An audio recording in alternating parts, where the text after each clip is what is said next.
Your morning blitz begins now. Get that chance. Go play for a national championship. We're going to swing as hard as we possibly can. 1, 2, 3, 1, 2, 3. On the Blitz. Have a great Friday, you mother... Is there a Buckeye game this weekend? I wouldn't know. There is. I'm kidding. It's at noon tomorrow. You serious, Kelly? I am. They're going to play like real college football and everything? They are. Wow. You looked at me like I was on like crack cocaine. Like, see your me? face? No, him. Me. Him. Of course there's a game. Like upset, like I just kicked your dog while you were walking down the street. I mean, I've been known to do that. I punt mine across the room every morning when I get up. We figured that out a while ago. He did sound kind of serious, didn't he? When he asked. I don't trust one thing that comes out of Lewis's Thank mouth you. ever. See? Thank you. Not one sentence. Thank you. That comes out of your mouth do I trust to be true. Thank you. Because you have lied too many times. That's kind of my thing, though. Everybody has their thing. Right, it's your thing. Right. I get it. To be a liar. Nothing you say is true. Absolutely. Or it's a movie quote. It's one or the other. Exactly. Everybody's got to have their thing. That's mine. Hey, are you moving to Columbus or what? It's a work in progress. All right. Okay. I'll accept that. I'm just trying to make it through a day without getting stabbed. Well, that's why I'm encouraging you to move to Columbus. Right. So that get you away don't- get away from the stabbings. Saw the Amazon guy show up yesterday, and I've never heard him announce a delivery before until yesterday. Hey, your box of prison shanks is here. I didn't order one. That's awkward. No. What's this box from Orient Correctional Right? Facility? Exactly. Interesting. What is it? I didn't know you could have cyanide delivered. Right. I was going to say, on? just the other day, got a box of rat poison. Oh my gosh. Who needs cane sauce when you can just use that? You think anybody can read into what we're talking about? No. No, but there's somebody going, oh, let that be true. No, just the person that you saw a potential place to move, and the person showing you the place said, "Yeah, I figured there were some issues. I heard you sort of talking about it on the radio." Oh. Nonsense. Life is good. Great. Great. You've given us some good material. I have. Jump right in. The water's warm. Well, anyway. Or how deep we'll eventually go down into this. Oh, I'm drowning. On the air. Straight no, I up. mean on Oh. the air, discussing Nah. the things that have gone on. We're going to stay at the, waiting level. I mean, let's at least wait till you get your stuff out. Yes, yeah, please, after you move. We're going to stay at the waiting level. You know, it's what it is. That's okay. Everybody's been through it at least once. Yeah. Everybody Yeah. is... Well, I don't know about some of this.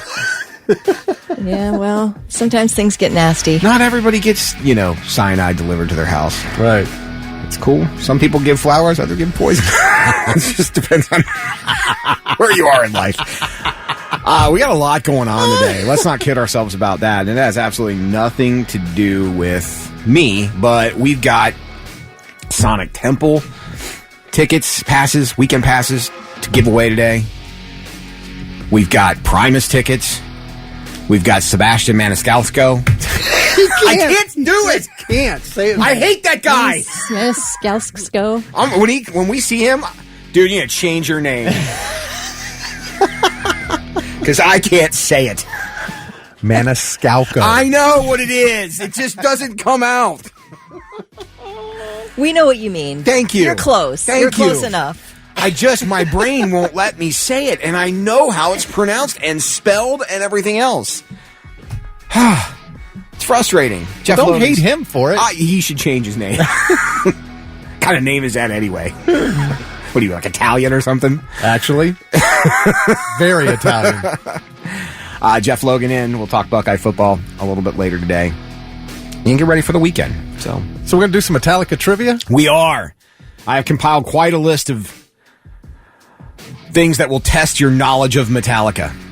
So if you're like a novice fan, if you're, I heard the call, so I just thought I'd call. I don't even know what I'm calling for. Don't waste our time or yours.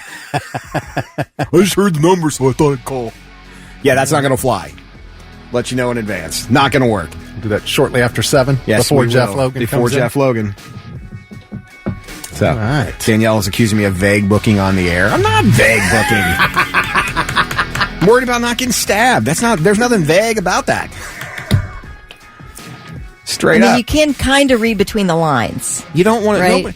You don't want to be. You got to move out of a multi-person house into a one-person house. Look, I don't want to be. I don't want to be sitting there playing NCAA 25 and take a shiv to this ribs. Right? Like, it's just not something that's on my list of things to do. I think Danielle just wants to know if you're single. I'm complicated. We know this. I'm sure she's figured that out already. I ordered some information on how to be a Buddhist monk. I'm really looking forward to when it gets here. Hey, if you want a dude with some baggage, we've got a guy for you. It shouldn't be too much longer, and we will represent you to society. Yes. You're. What's that show? His syphilis is cleared up. He's good to go. What's that show? The Bridgerton, where they present their daughters to society for the men to look at. Sort of going to be a grand opening. Why are you wearing a corset? I thought that's what I was supposed to do. Really tight fitting in all the wrong places. Anyway, morning Blitz trivia. All right, I don't know if you guys know this or not, but Michael Jackson's Thriller. I know this is not a rock song, but I mean it's legendary and iconic. I mean, everybody knows what Michael Jackson's Thriller is. But it had a different original working title. 'Cause this is Thriller. Yeah, but it wasn't Thriller. What was the actual name that it was going to be called? First person to text in the answer at 99700 wins $25 to waterbeds and stuff. It's morning Blitz 6:25 with Thick Rick, Kelly Quinn, and Lewis on a Friday. Does this interest you? What? Jonna texted in and said, "Can we do a Blitz Bachelor with Lewis? I'd be the first in line to play. He's so hot." People really That's should. from Jonna. Look, I like having a good time, but 6:25 is way too early to be that hammered drunk to say something like that. Okay, this yesterday, I was at home, and I'm like, win a date with Lewis. This is going to happen soon, and here we go. No. Well, Jonna's first in line. She called it. I promise you. No. No? Guys, you see me every day. Really? Yeah. Come on. No, this will be huge. We'll find a club we'll do it like King of Clubs. We'll do it there. You know. Guys, you see me every day. You realize what a wreck I am. You are not. Why would you wish that on anybody? You just need a good woman to help pull yourself together. In a home. In a home. Jonna, What am I, a dog? I'm in a cage. Just waiting for somebody to come take me home once. I see all the other dogs going away. What is it about me? Oh, yeah, you're like that poor pit bull who stays in the shelter way too long, but then some hero comes in and saves him. Well, let's take that one over there. He's out of shape with one eye. 3 legs. We call him tripod. That'd be great. Tripod. Anyway, morning Blitz trivia. All right, Michael Jackson's Thriller used to have a different working version of the song. What was the title of that song?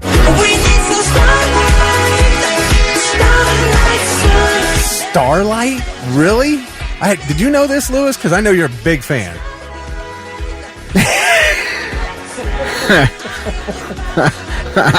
I was more of a Prince guy.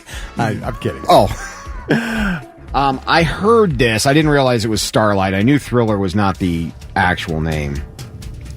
I've never heard that. Did you ever hear that, Kelly? I didn't, and it's so lame, it gives me secondhand embarrassment. Well, I'm glad they changed it. Yeah. By the way, the Thriller video just surpassed 1 billion views on YouTube. No kidding. Yeah, that was actually really from the real unreleased demo of the original working title. What I just played, that wasn't, Yeah, I wonder what caused them to rework that. They probably realized you thought it was lame. Terrible title.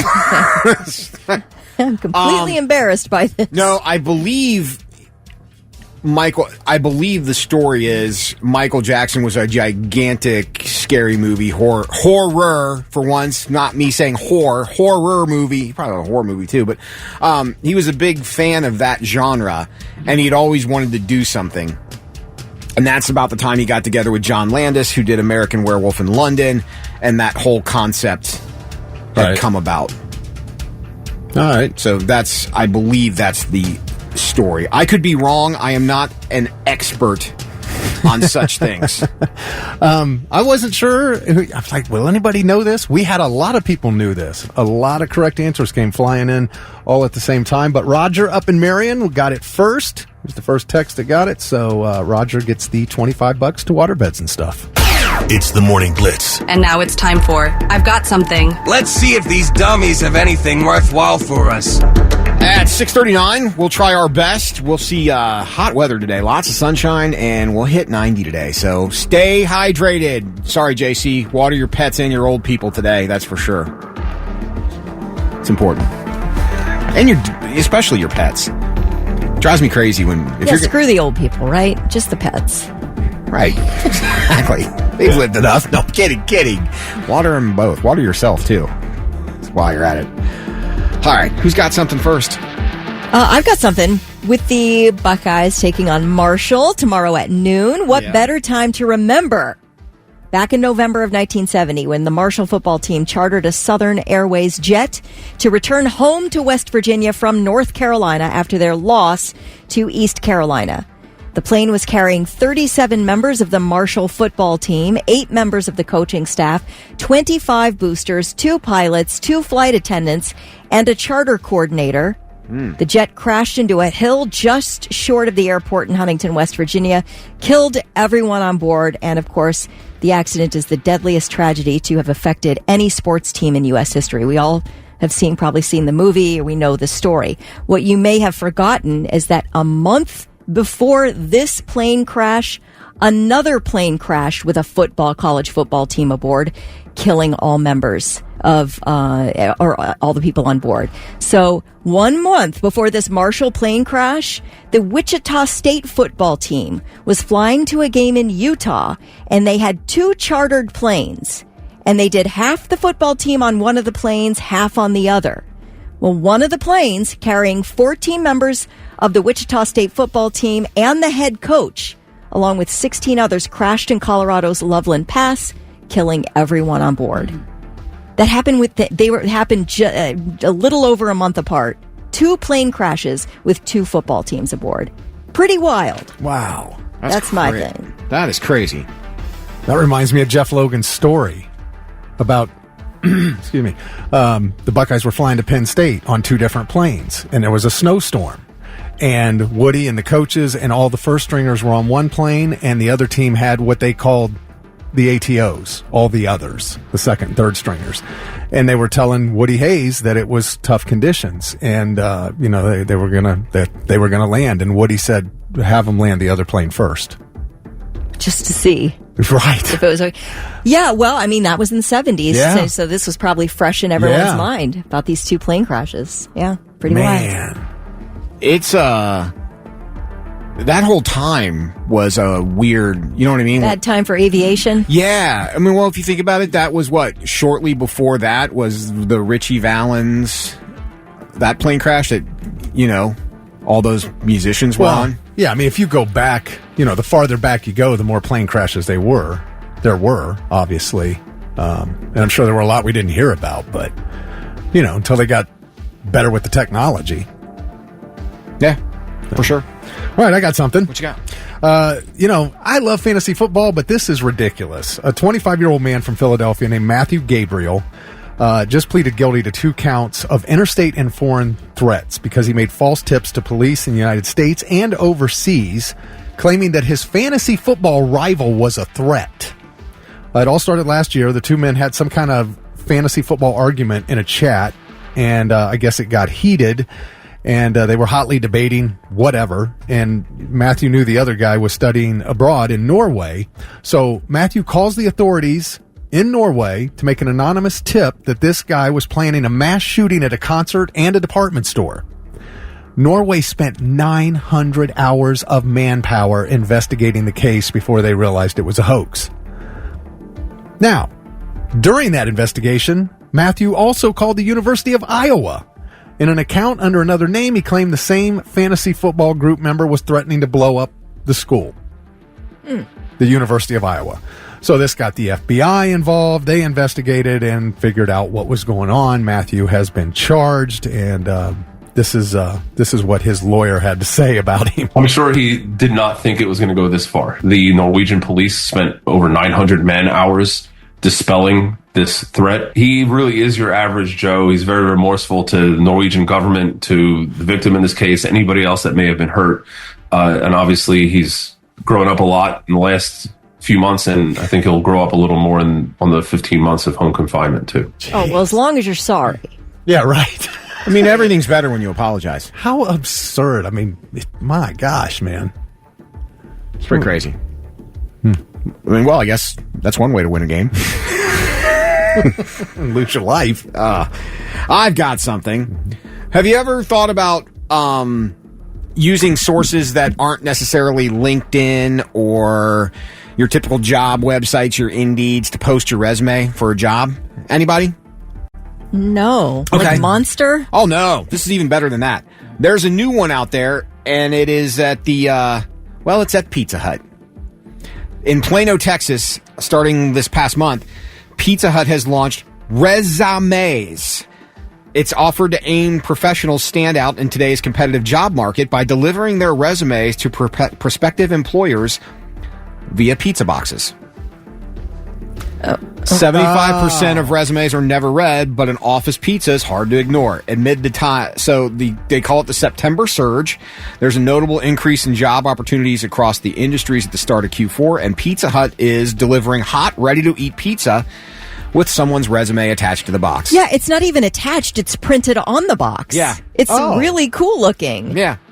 It's just got like a one page, and it it has the person's name, their work experience, education, skills, and then a fresh, hot, large pizza inside. Yeah, so the Pizza Hut logo is very small at the bottom, and the resume is printed on the box, so your company will, if you're looking to apply for a company, it goes there. Now, this is only in Texas for now. No word on whether it's going to start anyplace else, but you can check out the website if you want to look at it at least. It's resumes.com.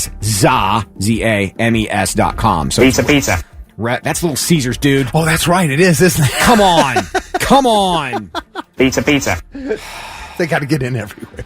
Oh, anyway, but you can go there and check it out and see if it works for you. But I think it's kind of a cool idea. It's definitely, pardon the pun, thinking out of the box. Yeah, it's hard to get noticed these days, especially with AI just completely throwing out all resumes that don't have the proper wording they're looking for. True story. I was looking at a job. This was circa 2008. I was looking at a job in Connecticut that I practically had until the company I was going to work for let go of 1,200 people, and that job went away. But part of my experience before I went there to tour and look around, I ordered them a pizza, sent it to their office, but I had the driver pull out one piece and give them the card that said, I'm the missing piece of your team or whatever. Oh, look at you. That's so clever. Clearly it's worked. And they were like, hey, somebody touched this pizza. Exactly. Throw it out. So let me get this straight. You had a pizza delivered and the driver touched our pizza. No, I asked. I like it. It's good. That's what I thought my cutesy idea was at the time when young, stupid me was trying to do stuff. But anyway, that's what we got. Let's go!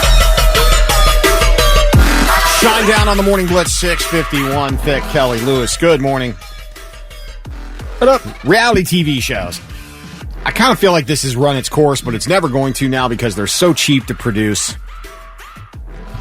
You certainly don't have to pay any big stars. You don't, and people like a good train wreck. But there's a lot of people that say they think unscripted shows are taking far too many liberties with people. This comes after Bachelorette Jen Tran was forced to watch her breakup go down in real time on TV. I know her. I watched her on The Bachelor the season before The Bachelorette. She was the one chosen to be the Bachelorette. Yes. Okay. So go on. So she was kind of a bee on The Bachelor. Really. She was not a very nice person. But go on. Tell me how she's super sad now.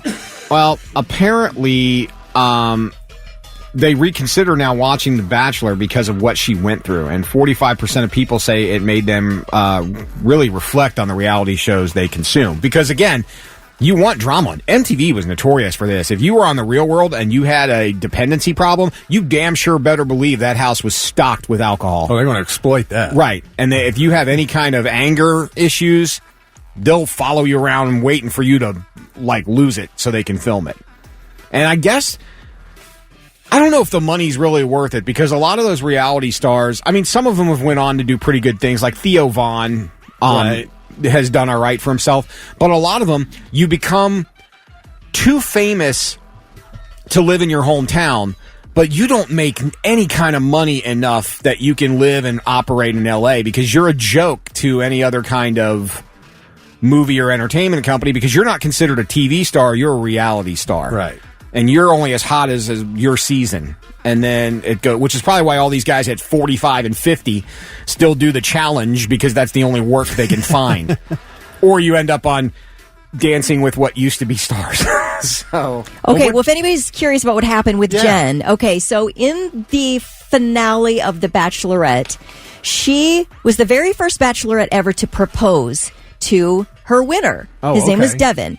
He accepted and in turn proposed to her. So they left the show, which aired September 3rd, engaged. However, what we didn't know until the reunion show was that a month before, I guess Devin broke up with her. He called her. She said it was like a 15-minute phone call in August. He was like, I don't want to marry you.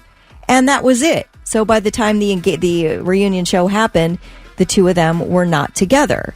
Now, boo-hoo. This is a freaking reality show. Do you seriously, I have no sympathy. Right. Absolutely no sympathy whatsoever for this woman, especially because she really was mean during this season before. She was a mean girl. Not nice. So listen, the chickens have come home to roost, Jen. So you think she deserved it? But I don't think she does. I think if you agree to go on a reality show to find the love of your life, if you get broken up with, you shouldn't be surprised. Right. Oh, shocker. Now, I mean, I like for people to be treated with respect, and you should, human to human. At least he called her. At least he didn't break up via text. Right. Spent 15 minutes on the phone with her. 15 minutes. That's a decent length of a breakup phone call. Yeah. They weren't together that long. So I guess she was sobbing on the reunion show and everybody felt bad for her. That's what happened. And so people are questioning reality shows like everything. Like messing with people's mental health kind of thing. Oh, for sure. I mean, but look at like Big Brother where you're filmed all the time. Like they just wait for stuff to happen to you. I mean, because again, if you're a boring person, nobody wants to watch that.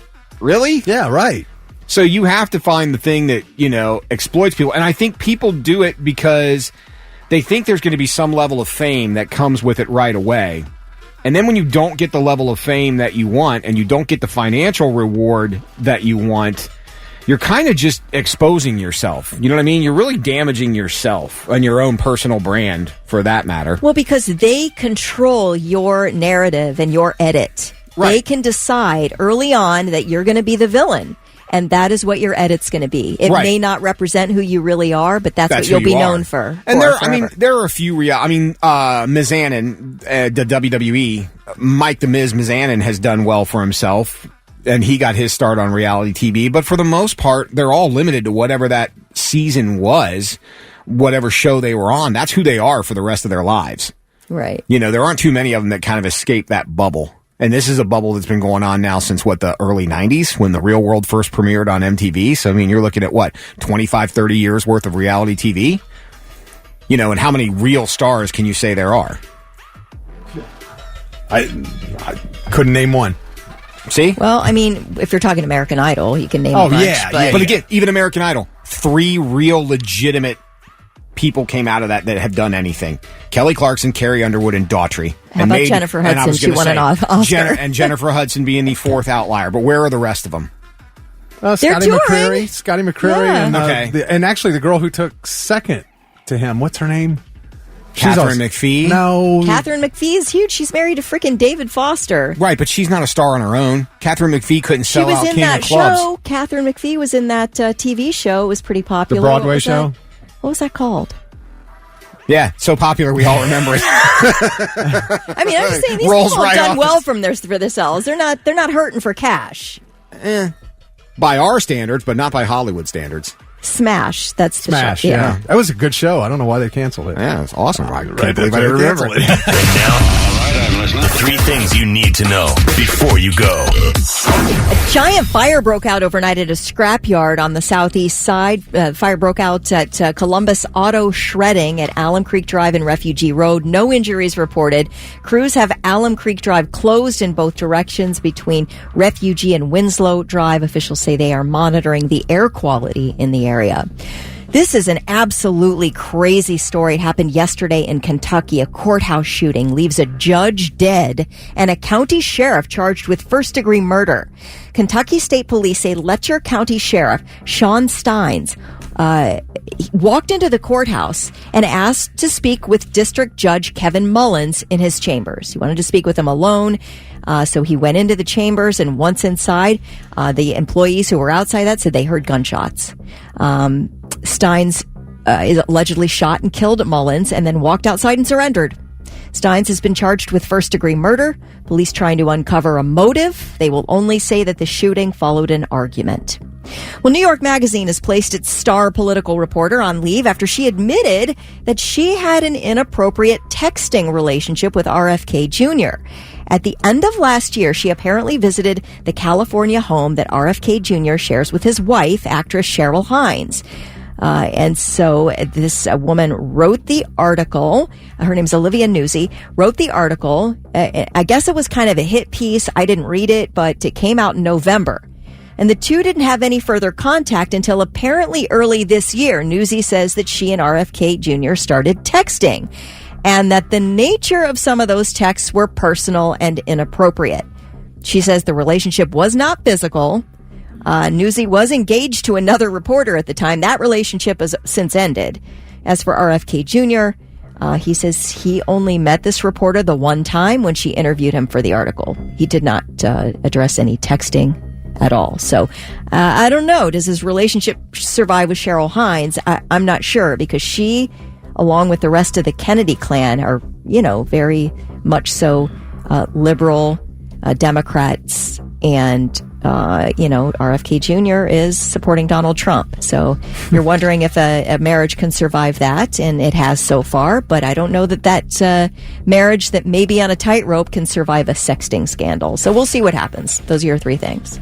Well, not like a good sexting scandal to wreck a happy home in some cases. But doesn't surprise you.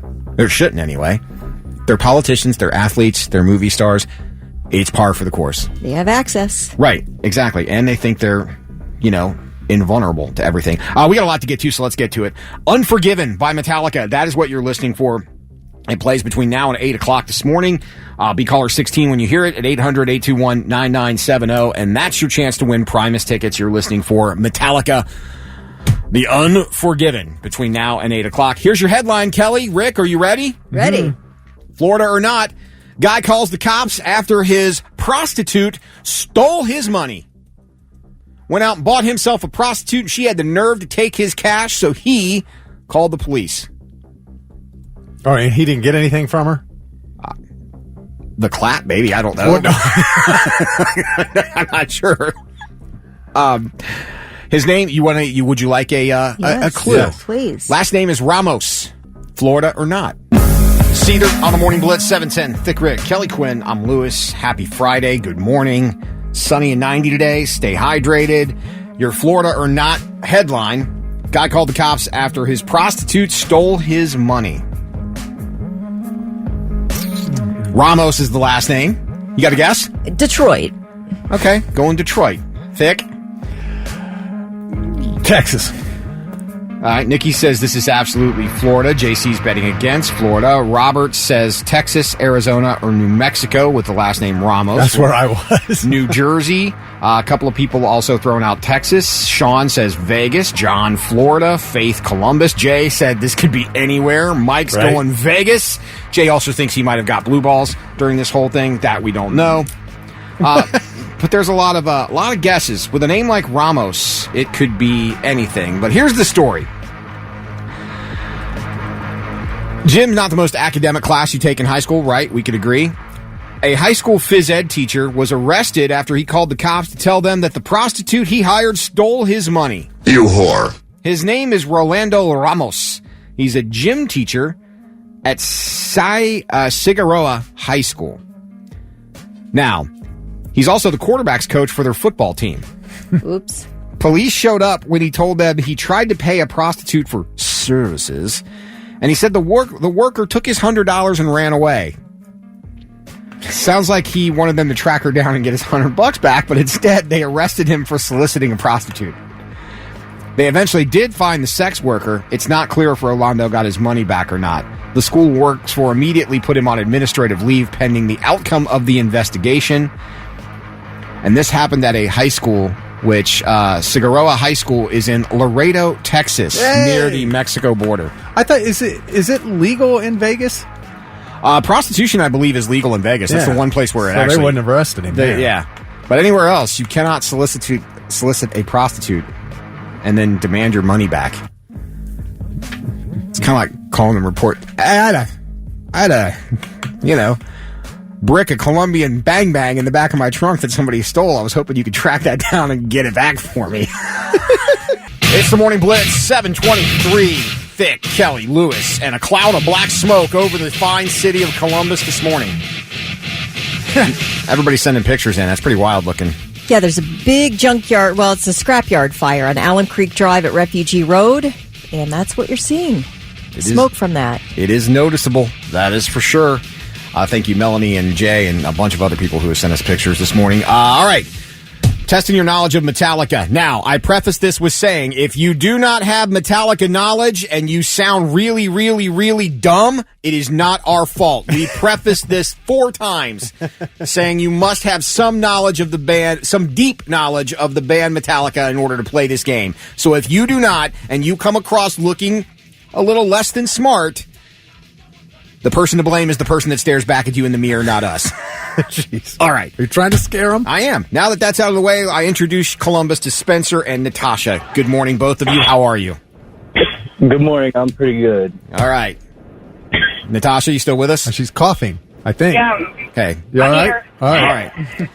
Yeah, I'm good. All right. Random coin toss. Well, there really wasn't one. I'm just going to pick person to go first. Well, Natasha got in I was first. just going to say, since Natasha was the first one in, she gets the first question. Natasha, are you ready? Ready as ever. Okay.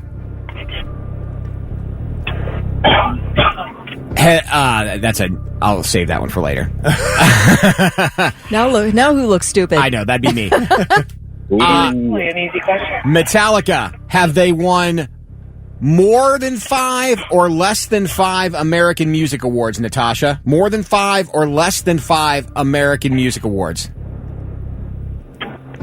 I would love to say more, but I think it's less.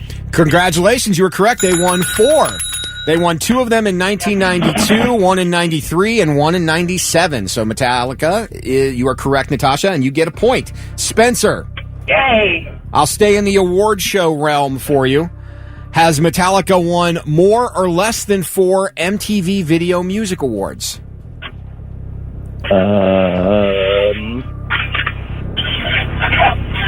Let's say more. No, they've won 4 exactly. Oh man! You know what though? But you didn't say less, so I'll give you that one. I'll make that fair. They won 4. The Unforgiven, the Unforgiven, and Enter Sandman were the biggest 2 that they won, and 1. All right, a little bit tougher, Natasha. Are you ready? All right, that wasn't fair because he really did say. It really wasn't fair. I'm going to agree with Natasha. He should. Really? He shouldn't have got that point. Yeah. Because it was 4, it wasn't 5, and it wasn't more than 5. All right, fine. And he said more. Fine. I'm inclined to agree. All right, Spencer, good sport. Okay, Natasha. Bad question. Natasha, you're up 1-0. Are you ready? All right. Okay, Metallica is the 4th best-selling artist since the SoundScan era began tracking sales on May 25th, 1991. They've sold a total of 52,672,000 albums in the United States alone, okay? Now, because of that, they have surpassed one other artist to take that title that they got in December of 2009. It was a country artist. Who did they surpass to own that SoundScan crown? Was it Garth Brooks? It was not. It was Shania Twain.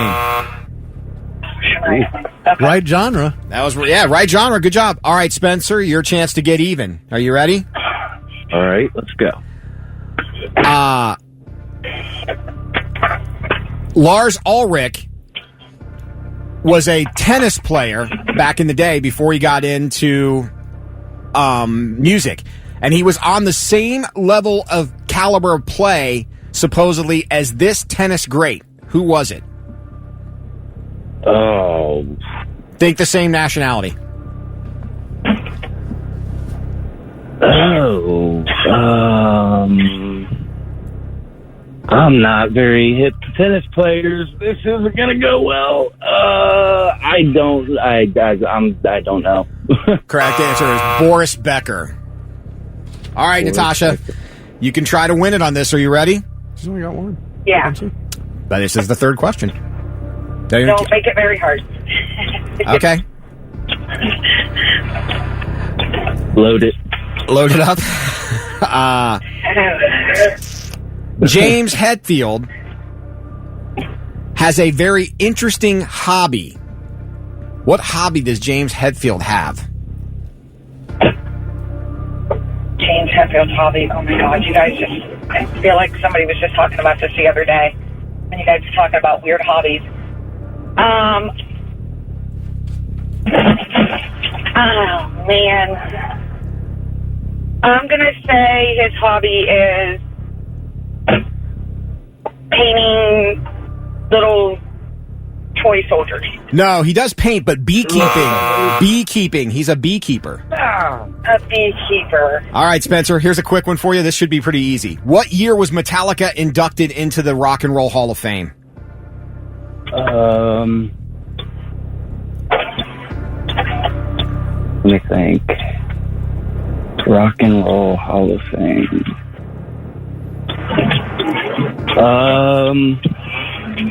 I'm gonna. I was a kid. The 09? Stop saying that word. 2009. You were a kid in 2009? All right, Natasha. Natasha. You can win it with this one. How many bass players has Metallica had? 2. I'm sorry. The answer is 3.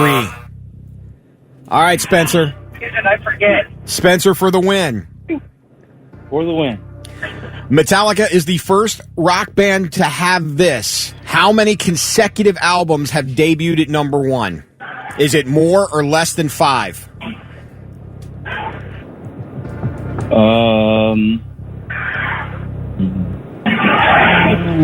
No Googling, Spencer. Just give us an answer. No. More or less than what? More or less than 6. Oh. More or less than 6. Less. Yes, 5 is the correct answer. There you go, Spencer. Congratulations. You got the weekend passes to Sonic Temple. Wow. Oh, man. I can't believe that. That's amazing. That was, I'm not going to lie, that was a bit of a guess, this last question. Well, I guess they both were, kind of. Wow. Sometimes guessing works. Got a chance to step away for a couple days, watch some games on Saturday, and kind of asked everybody to do that, get some rest. It gives you good perspective. You get the chance to see some games, see some situational things to learn from, get to see some other teams out there. Now you get a chance to watch multiple games at once. You know, I'm sure a lot of people do that now, and so you bounce from game to game, and you just watch. You know, you don't find yourself in those situations very often, especially early in the season. So, you know, I think it's just healthy to do that when you have that opportunity. Welcome in Jeff Logan as we talk a little Buckeye football. Good morning, guys. How are you? Good. How are you? A week off, a bye week early. And here's a question I got for each of you. And I want you to give me some deep thought into this question, because Ryan Day challenged his football team in this bye week and said this is going to be what we call improvement week. Okay. All right? So I need you to share with me what you have done personally to improve this week. I found a killer new ice cream that I've been eating this week. I will say that's a huge improvement. It's really good. It's like this Moose Tracks ice cream, and it's just the private selection, so it's Kroger brand, which I usually stay away from. Right. Because I don't think it's that quality, right? Moose Tracks. I've found, and it's got this like ribbon of fudge through it, and then those tiny little peanut butter cups. Dude, that has improved my life. Right. You cannot. Vic, what have you done to get better this week? I just wanted to mention I did have Moose Tracks ice cream last night. Hey, my wife and I both did. How about it? I love Moose Tracks. What'd you do to get better? I made great adjustments to my fantasy football rosters. Okay. Yes, and they improved, and I got better at College Football 25, the video game. All right. Yep. You're still playing video games. It's brand new. It's been gone since 2015. They back since we got NIL and the players can now get paid. Yeah. So now they have the game is now back. Now you're hooked. And it's incredible. And the Buckeyes are so good. All right, Lewis. I stopped and got a matcha green tea latte on the way in this morning. Well, then. You waited until today to improve things. Friday treat. Lewis has made it through another day without getting stabbed in his own home. This so true. this is an improvement. Every day's a win. Are we having some issues? No, not at all. Well, I caught up on my sleep this week. Did you really? Hey. That's kind of what I tried to do. love it. I got a little bit of a break, and I tried to catch up on sleep. One night, I'm going to bed, and my wife looks at me and she goes, "It's like 8:30." I said, "I don't care. I'm I'm tired. I'm tired. I'm going to bed." So we learned now during the bye week that Michigan took a loss, so the final game of the year doesn't quite have that undefeated versus undefeated. That's not going to happen this year, but this should be a week where I would think the Buckeyes dominate, right? They should. I mean, they're 39.5-point favorite over the thundering herd of Marshall. Pretty good football program, guys, to be perfectly honest with you. A lot of pride down there in terms of what they do. And 20 years ago, take you back to 2004, the Ohio State Buckeyes hosting Marshall had to rely on a 55-yard field goal by Mike Nugent as time expired to win that game. You remember the Nuge cheer? Yes. And Ohio State wins 24-21 against Marshall 20 years ago. So this isn't a laydown by any stretch of the imagination, especially with NIL being what it is and the transfer portal. Great story that came out of Marshall this weekend. And I don't know if you guys caught up on this, but their head football coach has now been there. I think this is his third season, and he used to be the associate head coach at Alabama with Nick Saban. Oh, wow. All right. So great resume. Comes into the program, and he's got things. He's trying to fire him up. He's doing his press conference this week, and he's talking about going up against Ohio State's $20 million investment in transfer portal and NIL, a budget that they can't even have a conversation about. And he says, well, I just want you to know that down here at Marshall, we have an NIL deal with Tudor's Biscuits. And any Ohio State football player that wants to transfer here will have an unlimited access to as many biscuits as he wants. Wait a minute, I'm listening. Go on. This is the reality of where we are in college. And he was joking, obviously, but the reality is you got a school like Marshall who's got a deal with Tudor's Biscuits for their athletes. Let me take a look at these bad boys. I mean, for some, that might be enough. Maybe, but not for an Ohio State football player to walk away from a... Oh, look at this Tudor's Biscuit World. $1 million deal. I had never heard of them before, but they look delish. They're supposed to be great, but I don't think Jeremiah Smith is leaving the Buckeyes for biscuits. Look at those bad boys. I'll leave the Blitz. You're ready to for go, those aren't you? Biscuits for a biscuit deal. Thick Rick's a big fan of homemade brand ice cream. If you were getting your NIL deal for cookies and cream ice cream, would that be enough to sway you one way or the other? Over millions of dollars? Probably not. I didn't think so. It's a good way to try. I didn't think so. Great performance by Ohio State, gosh, 2 weeks ago when in that game against Western Michigan, getting off to a 21-0 start in the first quarter.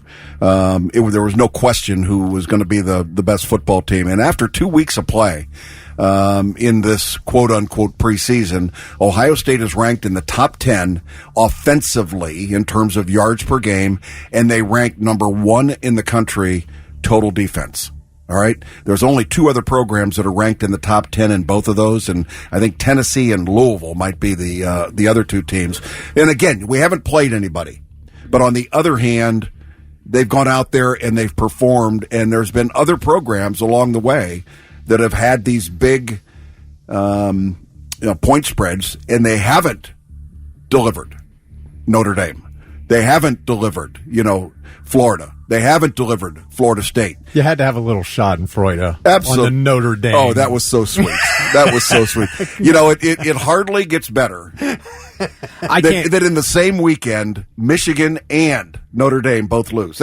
I don't know if there's a better thing that you could have happen in college football. I can't even being a fan, I can't get mad at the Notre Dame loss because of that coach. Oh, I know. That's his story for the rest of his existence. Yeah, you want Marcus to make it. Yeah. Right? I mean, you want him to survive. You want him to do well. And anytime they stub their toe, everybody starts talking about Urban Meyer coming to Notre Dame. I mean, that always is the rumor. And I think Urban is enjoying being in Florida during the week. I think Urban is comfortable with hopping on a private jet every week to go to the game day deal that he does, or the big noon kickoff, which, by the way, will be in Columbus on Saturday against Marshall, believe it or not. And he likes to cash checks without being fired. Yeah. So I think he's got a perfect existence. Did I ever tell you how when Urban Meyer was here, when they, they used to be the spokespeople for Big Sandy Superstore, I did not know what his wife looked like. And so she was on this Big Sandy commercial. And I asked Charlie, I go, is that Big Sandy? Like, who's Big Sandy? I thought that she was Big Sandy. I don't know that she would take that as a compliment. No, I mean, and I didn't mean it as an insult. I thought it was somebody's nickname. If I called nickname. you Big Kelly. No, I wouldn't like it. You wouldn't like it? I didn't know. I thought, is this the Sandy with the Superstore? Was it because she had that Southern Ohio accent? Yes, it was just something. I thought she was the mascot. I thought we were all gathering and rallying around Big Sandy because she's selling some great furniture. And Charlie looked at me. He goes, "That is Shelley Meyer." Katie, I go, "Okay, well, I didn't." My wife and daughter are rolling in the aisle right now. I didn't know. That is too classic. I've always called her Big Sandy. I didn't mean it as an insult, more just like she's the namesake of the great furniture store where I buy the big name. Yeah. She is a bit of a redneck, but I don't know that she would go with, "Hey, Big Sandy." You can call me Big Kelly. I'll take it as long as I have a gigantic furniture empire behind me. Love it when you call me Big Sandy. So we should realistically win. I don't know that there's any danger of this being a trap game, but that's also a possibility. So what score-wise? What are you going with? Well, it's interesting. 39.5-point favorites in this game. Spread. Is a big number against any team. They'd have to have the fast start. In the very first game, we got a little upset with Will Howard, the new quarterback, because he went 0 for 4 in his first efforts in Ohio Stadium. He hit 10 of his first 11, 10 in a row, I think, in this game against Western Michigan. So no trouble getting started. And I think it was just nerves. It was just getting into the rhythm of going things. Can you cover 39.5 points in a game that's got some pretty good athletes on the other side? Will be really interesting. How'd we do in our bets? The rumor had it that you were our winner. Yes. What was the final? Give us the final score was 56-0. I had 63-0. Kelly was 48-6. You were 42-13. Lewis was 62-3. He was 2 points off from me. Good stuff, guys. Well, that's pretty good. So you get the honor of jumping in first. Okay. I'm pretty close to that. I'm going 59-3 this week. All right. Now, Ohio State yet to give up a touchdown. They've given up 2 field goals all season long. And I will jump in and say that due to the quality of talent that they've got, especially a really good 6'4" receiver named Fitzgerald, I think they do score in this game. Marshall will get 10, and the Buckeyes will have 49. 49-10. Got it. Which is just a half a point under the spread. Okay. All right? I'll go 45-13. You're giving them 13? Yeah, why not? Okay. Feels good today? I mean, right. I don't know. I had 10 down, but I don't want to copy Jeff. So I'll go 13. I'll give him another field goal. I think Marshall is good enough to score a touchdown. I think the Buckeyes give up their first touchdown against Marshall just because a lot can happen. But I'm going to stay pretty close to what you thought because that's where my head was. I'm going to say 48-7. All right. Should be interesting to see. Do you want to talk about this knife thing at all or these stabbings? Or we're good. What's going on in your neighborhood? It's not. It's just, life. It's not his neighborhood. It's in his home. In his residence. Yes. Are these self-inflicted wounds? No. There's no wounds yet. Are these threats? Well, he's concerned about. Are these threats by spouses, family members, significant others? He's been told to sleep with one eye open, from what I understand. How good is this? This is how I roll. Is this deserving? No, probably. But he think he's finally found a place here. It's karma. I love it. It's karma. So, right. Jeff Logan, as always, thank you. Good luck, my friend. Thank you. Appreciate it. Go Bucks. And now, the 3 things you need to know before you go. The drought continues to worsen in the state of Ohio. According to the latest report from the U.S. Drought Monitor, the entire state of Ohio, except for a very small portion along Lake Erie, is under drought conditions. Franklin and most of the other counties in central Ohio under an open burning ban, which we talked about earlier this week. I'll tell you again, no campfires, no outdoor fireplaces, no fire pits. You cannot use your charcoal grill right now. That is banned. If you have a propane grill, that's fine. They are prohibiting fireworks, which is impacting the Delaware County Fair. So, it's a serious situation out there. Nearly 138,000 platform beds sold at major retailers, including Macy's, Target, Home Depot, Amazon, and Walmart, are being recalled because they can collapse. In fact, as of today, there have been 245 reports of the frames collapsing. And that's in the U.S. alone. 18 people have been injured, although if you know what a platform bed, it's really low to the ground. I'm trying to figure out how you're getting injured when this thing collapses. But anyway, the brand of platform bed being recalled is Lucid. And here's what they're going to do. They will send you a replacement frame. All you need to do, you don't need to send the old frame back. What you do need to do is get a permanent marker and write the word recalled on all the support rails and send pictures of that to Lucid. And then they'll send you a new frame without you having to send that old frame back. I don't know if you've ever had this happen. I have. Where they make you destroy a product before they'll send you a replacement. They don't want it back. It costs more for them to pay to ship it back. So they'll have you destroy it and send them a picture.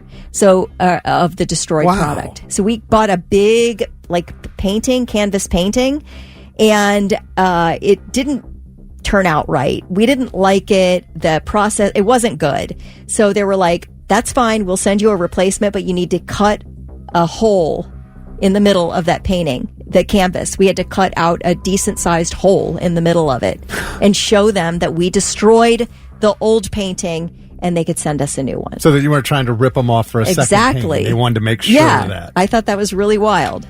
But they will do that. I'd have hang the old painting on the wall with a piece of paper over the hole. Listen, we just put the piece that we cut out back in, and it's hanging up. Right. Are you serious? I'm not kidding.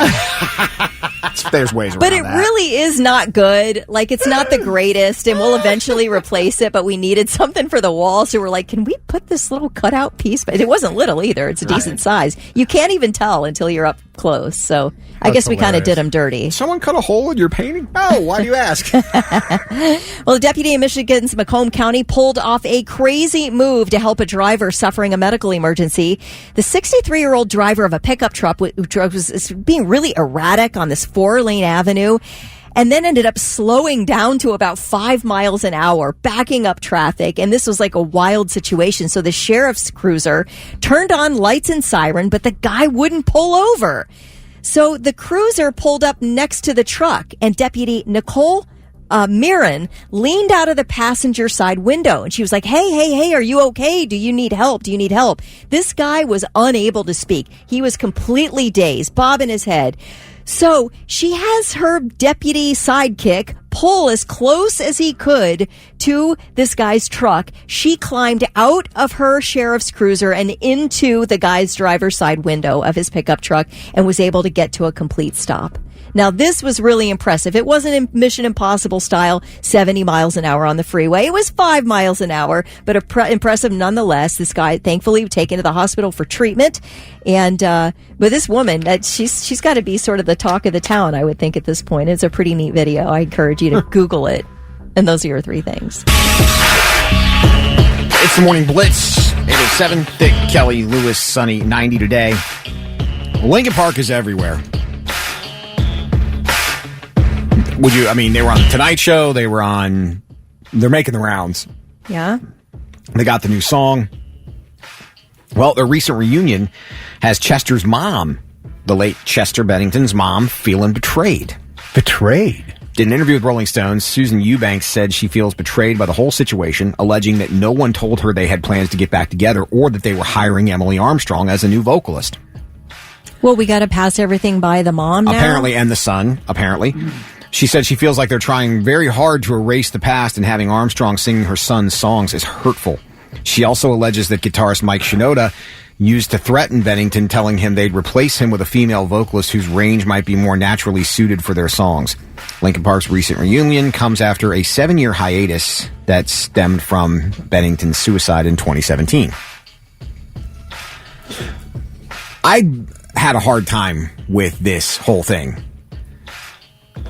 with the way some people have been reacting to this whole thing. I feel like it is much more of an insult to get another guy in there singing Chester songs than I do a female. Because I feel like if you're another guy and you're trying to sing those songs and they're doing this, now you're just going to be forever pinned as a carbon copy or a wannabe copy of Chester. And I think at least having a female vocalist preserves the integrity of what it was, but you're not trying to be the same thing. And you know you're not going to be the same thing. But I might be in the minority, and that's fine. Since when do we have to pass things by somebody's mom before we're allowed to do it? I mean, I get it. Like, I guess she's, but still, this is a band. They're trying to continue on. They're trying to keep playing music. They're trying to keep getting, they want to go on tour. They want to keep moving forward.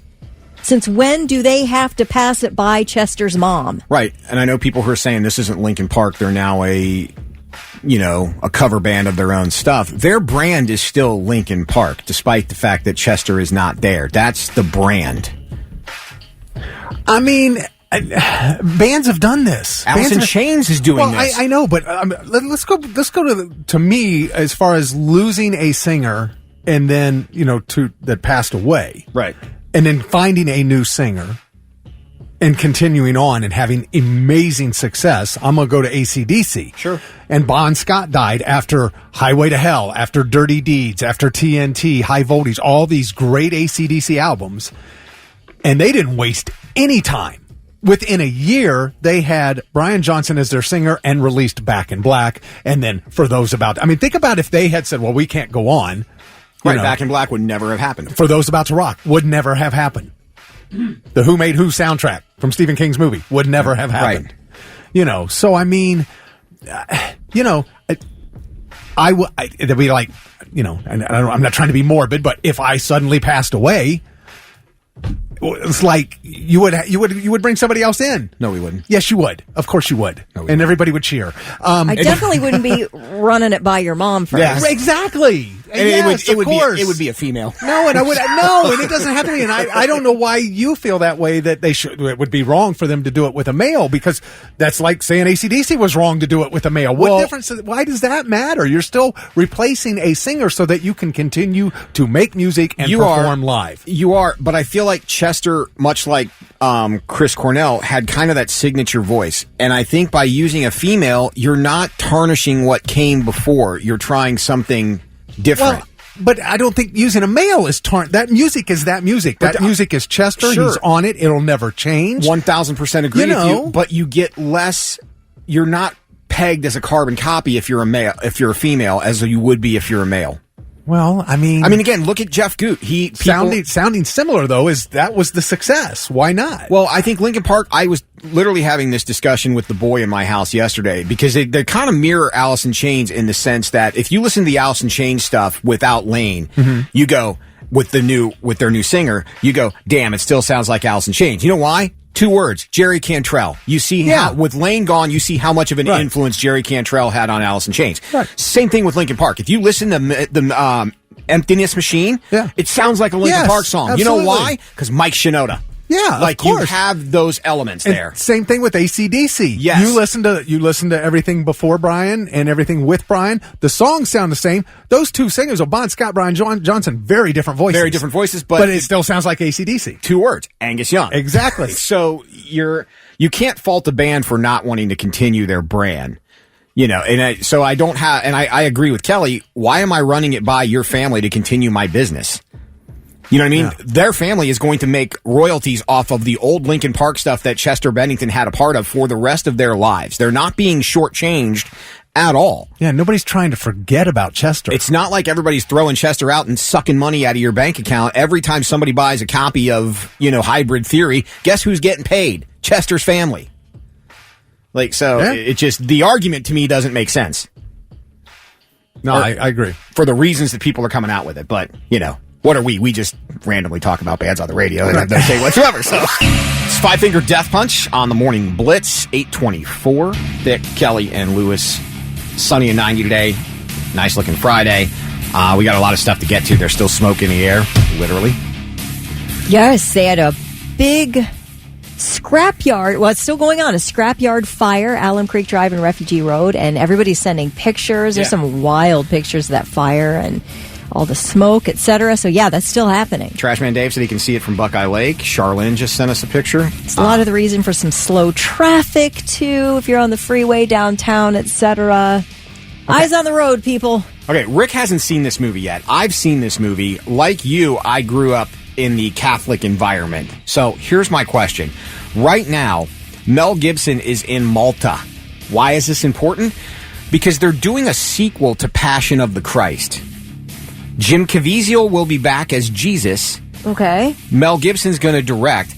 I don't understand how you can make a sequel given the way the first one ended, because the first one ended with the stone being moved. Okay. So where's the sequel?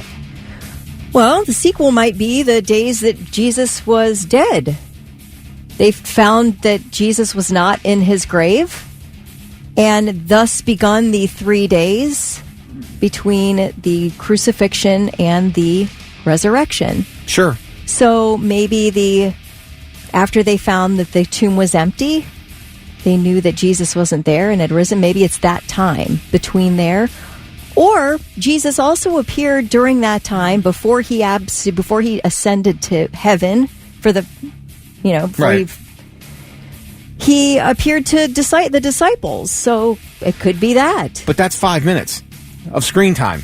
Not when Mel Gibson's involved. But I mean, again, that's a movie. But I mean, like, what happened? And that is a basis of great speculation amongst biblical scholars, is what happened during the 3 days between the crucifixion and the resurrection. So that could be what they're exploring. I don't know. You make me want to smoke. You're a pain in my ass.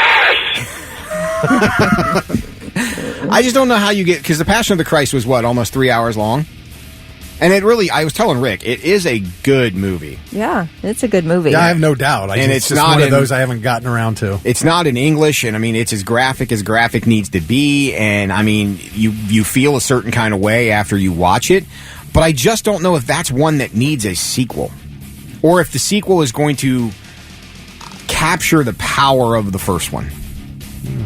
Money grab. Most movies don't need a sequel. Yeah, I'm trying to see what they're saying the sequel's about. Like, they haven't said it yet, but they said Jim... I mean, if Jim Caviezel's still in it, it has to do with Christ, so I'm assuming it's before he was resurrected. Yeah, it just seems like... it just seems like this. I don't mean this to sound any kind of sacrilegious. It just seems like an unnecessary sequel. I just think you didn't see Lewis yesterday about 9:30 when he's looking at this going, they can't do this. No, I don't get it. This is not possible. How are they going to do this? Well, what are they going to do? The most important part of the death of Christ was his resurrection. Sure. That is, therein lies Christianity. But they ended the movie depicting that. The risen Christ? Yeah, the end of the movie ends... I can't remember how that movie... I saw it in the theaters. It ends with the stone moved, and Mary going, oh, wow, he's there. He's alive. He's gone. Yeah, that's how they end that movie. So you've already depicted that. You covered that. But maybe the movie, and you said, how many days was that? From when they moved the stone and discovered he wasn't there till he arisen. Yeah, I think that was the next day, so maybe another full day or two or so. Right. So is this movie... crucified on, like, with his Good Friday to Easter Sunday. That is the length of time that Christ was dead. So this will be a movie of that weekend and what he was doing, that nobody knows what he was doing for those 2 days. But some say he descended into hell. I mean, this is in order to pay for the sins of the world. So that was part of the payment when he took on the sins of the world. I don't know, guys. I really don't. We got to see a movie with Jesus in hell? I don't know. Fighting the devil or what? Chris said, Jesus is back and he's pissed. Mel Gibson presents The Passion of the Christ 2, Lethal Messiah. It's not, that's what I mean. It's not like Jesus went on a revenge mission, like when he got up. So I don't know. Like it just doesn't feel like a sequel. He did appear to the disciples, which is a really interesting part of the Bible, with doubting Thomas and wanting to touch the wounds in Jesus' hands. Sure. You know, it's all biblical and it all could be involved. It's an interesting story. And I don't know, maybe if you're not a Christian or into Christianity, it would be something you're not into. But I would guarantee it would get a pretty good audience. Who wants to eat? Who the wants to eat? Go have something to eat! Hooray! You make me want to smoke. Maybe you could have Jesus utter that in Latin, just to fit with the rest of the movie. It's the Morning Blitz, 8:37. Thick Rick, Kelly Quinn, and Lewis. Good morning. Congratulations to Monica. Down the courthouse. Picked up those tickets too. What tickets? No, I'm sorry. you tell us. No, you guys. Come on now. So they got those Sebastian tickets. Sebastian who? You guys know that word? The Italian dude? Come on, you can say it. You can get it. I'm not going to do it. Just say it right one time. Oh, you should have to. This is your job. You got to say this word right once, doesn't he, Kelly? I don't care. I like it when you say it wrong. Sebastian Maniscalco. Hey! That's the last time I have to say it. All right. There we go. Congratulations. It really is. It is. So Kelly found this interesting thing about Walmart earlier this morning. I read this morning that at many Walmart locations, the company has implemented, in particular, 2 new rules regarding self-checkout. The first rule, 15 items or less in self-checkout. You cannot go with a full cart of stuff. You have to have 15 items or less. So I'm like, okay, that's fine. The more controversial new rule is that you can only use the self-checkout if you're a paid Walmart Plus member. Everyone else has to go to a cashier. So you have to pay for that one. I think it's like $12 or $12.95 a month or something like that. It's like comparable to Amazon Prime. Yeah. Comparable in some ways, a little cheaper. But it is a paid membership, and for many Walmarts, not all, but many, you have to be a Walmart Plus member before you can use self-checkout. Now, Walmart says it's because they are trying to cut down on shoplifting, and basically if you use the self-checkout now and you're a Walmart Plus member and you steal something, they'll know who you are. They've got all your info. So they think that'll cut down. But a ton of people have taken to social media because they're so mad. There's one woman in particular who said, I just want a peaceful shopping experience, and part of my peace is being able to check out my own groceries so I don't have to make small talk with a cashier. Okay. And now I'm not going to shop at Walmart anymore because I can't stand the anxiety. Now, that may seem silly to some people, but honestly, it isn't easy for some people to make small talk. No. Not at all. And I don't want to pay to shop at your store. I'm sorry. I have a hard time with Costco with that as it is. Are you a Prime member? Absolutely. So you pay to shop at Amazon? No, I pay for free delivery at Amazon. Yeah.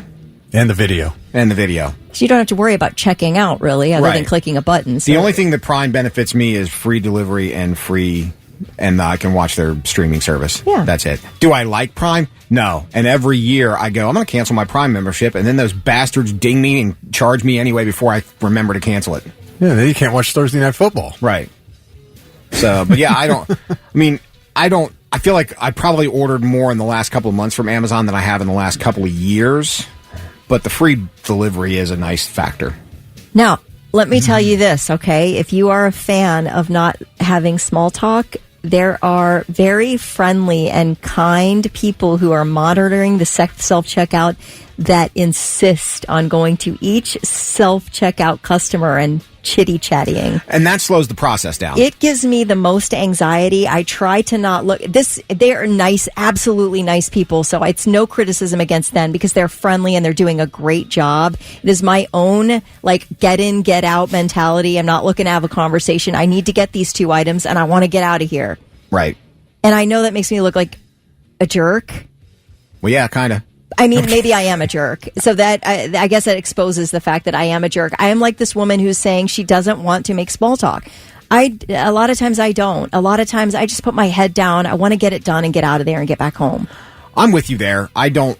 If that makes me a jerk, I guess it makes me a jerk. I'm not trying, but I don't go in there to have that conversation. I just want to get in and get out. Now, if you talk to me, I will say hi to you. I'm not that person. No, I'm doing it, definitely. But I'm a kind of begrudgingly, I guess. Someone said paying to shop at Walmart is called Sam's Club. Fact. F-A-C-K, fact.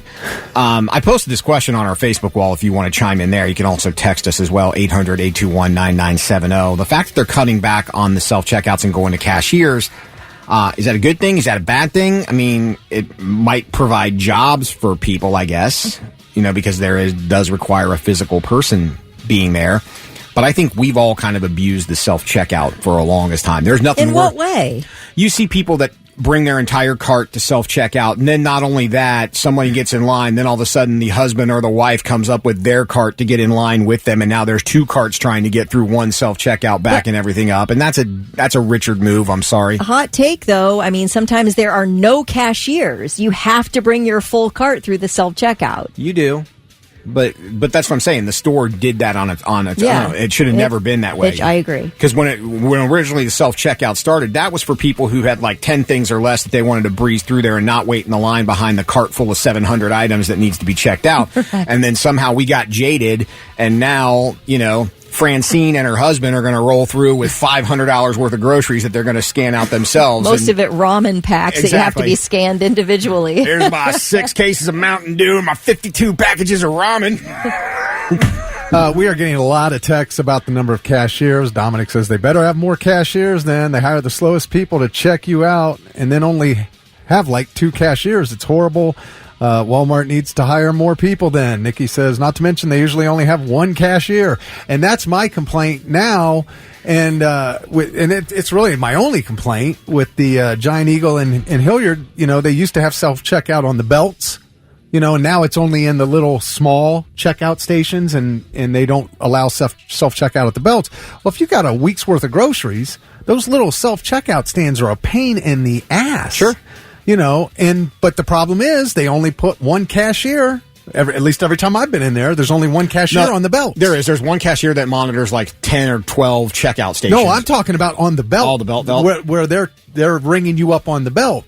So I have to stand in a line of a bunch of people. Meanwhile, I'm looking at 6 belts that are closed. Yeah. Because you can't do self-checkout and they don't have cashiers in those lines. Amy said, and then, Lewis, they have to check out alcohol and need help to back it up even further. Yep. Absolutely. So your thoughts, Blitz Nation, what are they? Monsters are very real. For some, it's the self-checkout at Walmart and many stores like it on the Morning Blitz. 848 Thick, Kelly, and Lewis. For some, it's the full service. For some, it is the full service. Kelly found a story this morning about Walmart kind of cutting back on their self-checkout lanes and going more to cashier-driven checkout system and kind of reserving the self-checkouts for people who buy the Walmart Plus membership, which is a crock. It's wild. And I had mentioned how part of to me, the benefit of going through self-checkout is not really having to interact with anyone. You just do your business and leave unless you're buying alcohol or something. Then you have to call someone over. But Nicole says, because I had said at the grocery stores that I go to, they pretty heavily monitor self-checkout, and they're very chatty. The workers are very chatty and super nice and friendly. I mean, they're the right hire. Exactly. But gives me sometimes, I'm like, I just want to do my thing. I don't want to have a conversation. I'm a jerk. I get it. But Nicole said that is theft prevention through guest service. They do it so you feel acknowledged and watched, and you're less likely to steal. Now, I will tell you that at self-checkout, I always feel like they think I'm stealing. Always. Every time I check out, I am assuming that those workers believe that I am a thief.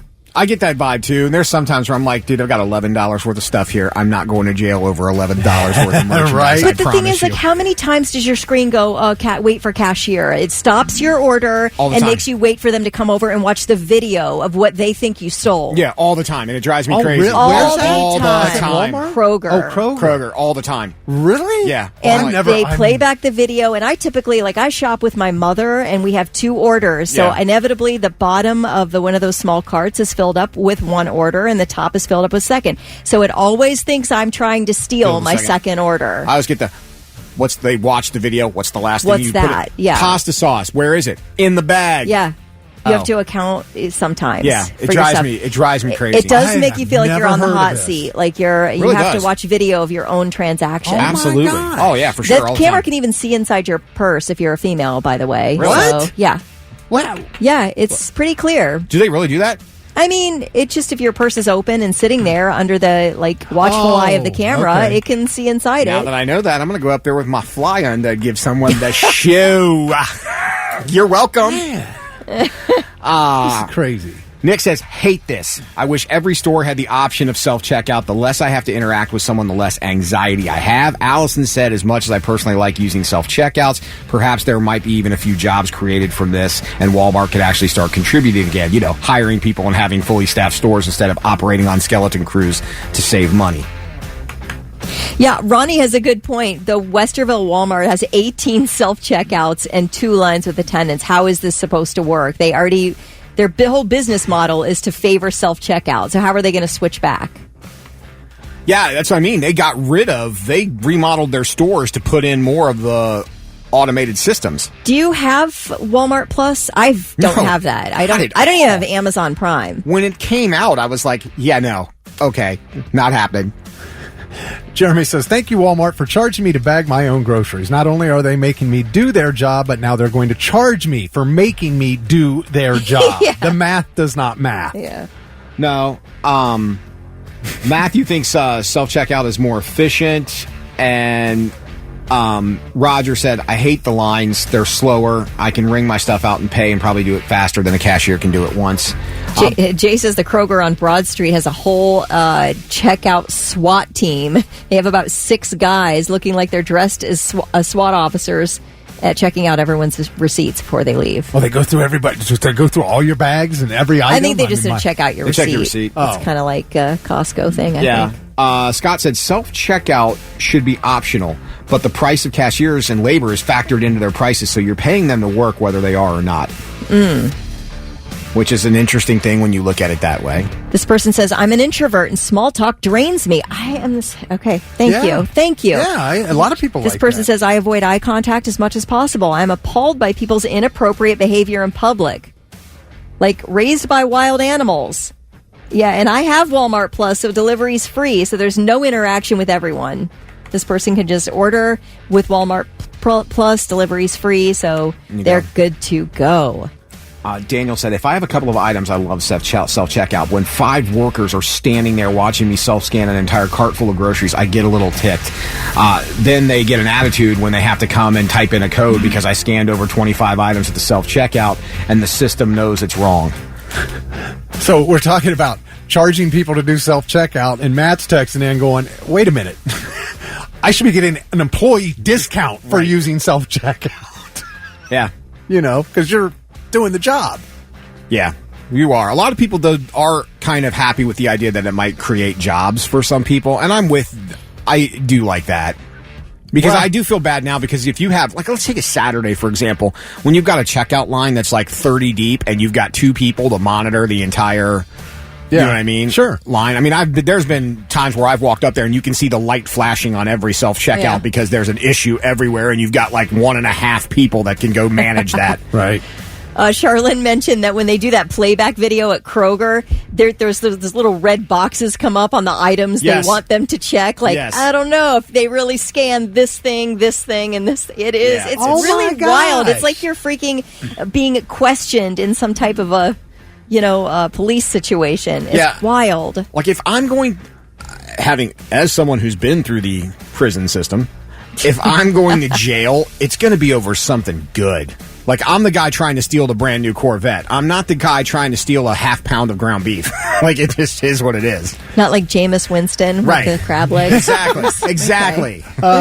Keith said, I stopped going to Walmart pre-pandemic after I looked at one of the monitors near the checkout and saw myself on camera, but with a graphic box around my head doing some kind of facial recognition. It's been about 6 years. Walmart doesn't have anything I can't get elsewhere. Oh. Whoa. Wow. That's high tech.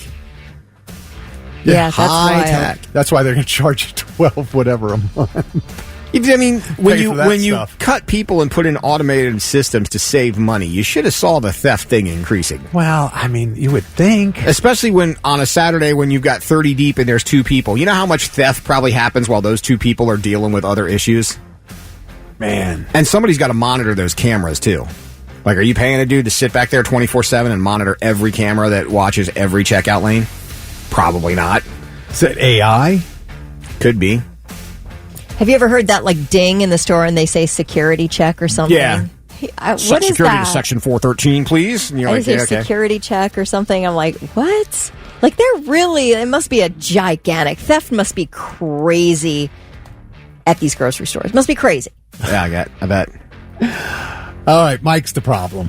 Mike is the problem. He says, beer hack. Pop and beer weigh the same. Scan your pop, put the beer in the cart, and then scan your pop again.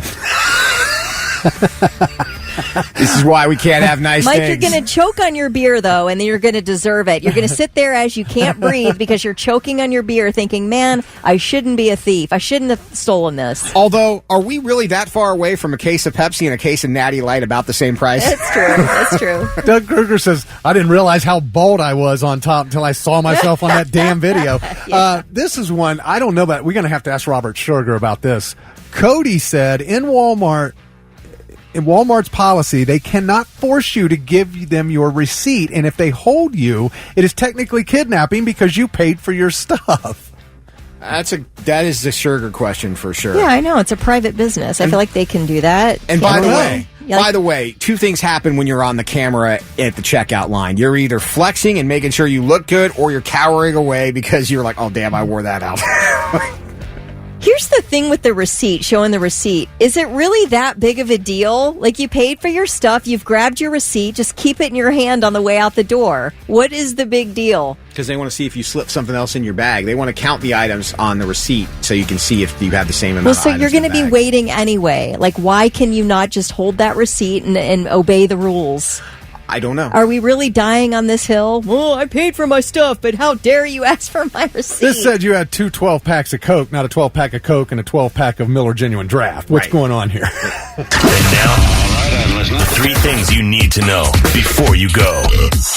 Ohio State officials say they are focused on security for the Buckeyes game at the Horseshoe tomorrow following the 2 shootings near campus this week. The most recent incident was Wednesday night. 2 people involved in a fight on North High Street. They both took shots at each other.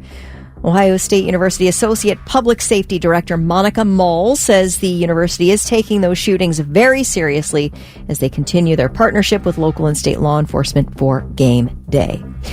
Well, this is proof that you really need to have a plan for your retirement. A 76-year-old Alaska man's being charged with threatening to kill 6 Supreme Court justices.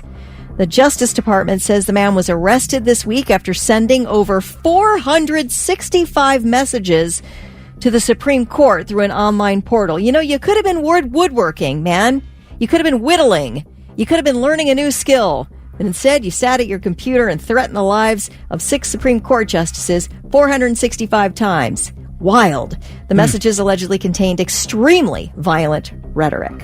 Jeff Bezos has only reviewed 9 products on Amazon.com since the year 2000. Of course, Bezos founded this website, but he did dole out one of those rare reviews for his fiancée, Lauren Sanchez.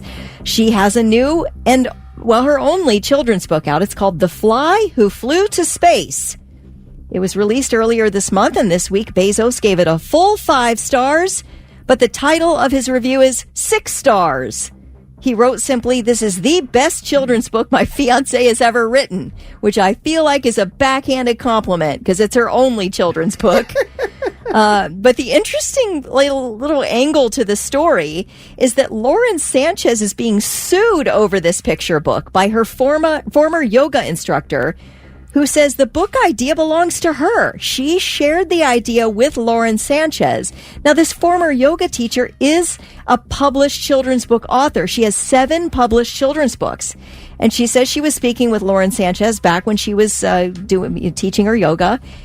And Lauren Sanchez stole the idea. So she's suing for tens of thousands of dollars. Man, how do you all prove alleged. it? I don't know. That's tough. I don't know, but it's bad PR for sure. So has she ever written any book other than this children's book? This is the only book at all? Yes. Okay. Yeah. And it's getting 6 stars from her husband who owns Amazon. Get the F out of here. And this former yoga teacher, has 7 published children's books already. Come on. So it's suspect. In Bezos' defense, though, you can't give your wife a 1-star review on her book. But you can give your girlfriend a 6-star review and say it's the best book she's ever written, because it's the only book she's ever written. Okay, if you're curious of Bezos' other 8 reviews, all 5-star reviews, he reviewed and gave 5 stars to The DVD of Life is Beautiful, 5 stars for a pair of binoculars, 5 stars for each of 3 books he reviewed, 5 stars for a low-carb cheese snack he bought, and 5 stars for some cookies he bought. So it looks like food, a movie, a pair of binoculars, and 3 books. And that's it. Now, a 7th review for his soon-to-be wife's debut children's novel. And those are your 3 things.